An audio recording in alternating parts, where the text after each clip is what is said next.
Orang itu dari punya sepeda terus punya motor, dia mulai muncul kesombongan. Dari punya motor menjadi punya mobil, tambah lagi kesombongan. Jadi dia terancam sebenarnya oleh kelemahan jiwa.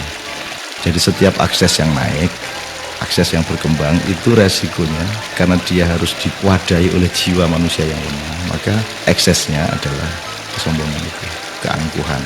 Jadi singkat kata, makin kita kaya, makin terancam untuk hancur oleh kesombongan. Dan ini bukan hanya soal kaya, makin pinter juga biasanya makin sombong, Mas. Jadi ada yang namanya kesombongan feodal itu untuk orang-orang kaya. Ada kesombongan kuasa. Orang tuh makin berkuasa, makin sombong, makin tidak tahu bagaimana berdiri sejajar dengan orang lain.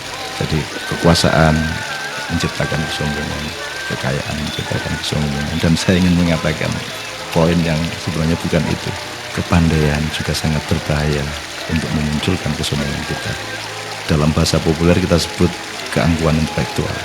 Tapi yang lebih berbahaya lagi, menjadi orang soleh, orang alim itu juga bisa menimbulkan kesombongan. Jadi banyak orang-orang yang beragama dengan tekun, salah satu hasilnya adalah dia sombong atas orang lain. Diam-diam selalu merasa lebih hebat dari orang lain, lebih masuk surga daripada orang lain, lebih diterima Allah oleh orang lain. Jadi teman-teman sekalian, sesungguhnya ajaran yang paling dahsyat keindahannya adalah ajaran mengenai tawadhu, ajaran mengenai kerendahan hati. Jadi orang sholat, orang beribadah itu adalah latihan untuk mencampakkan diri, bukan untuk mengunggul dan menegakkan diri. Mencampakkan diri di hadapan Allah. Kita bersujud-sujud tersungkur-sungkur supaya kita siap untuk berlaku rendah hati kepada siapapun.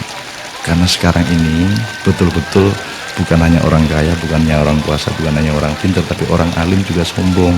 Itu namanya kesombongan kesombongan orang alim. Jadi tidak lantas kita jangan jadi alim supaya tidak sombong, atau jangan tidak kaya supaya tidak sombong, tidak begitu. Tapi kayalah tapi tidak usah sombong, kuasalah tapi rendah hati, pandailah, karena itu menjadi justru lebih arif dan menjadi alim serta solehlah, supaya engkau mampu merendahkan dirimu di bawah orang yang paling rendah pun di kampung-kampung yang kumuh tempat engkau lewat dengan kakimu. Terima kasih.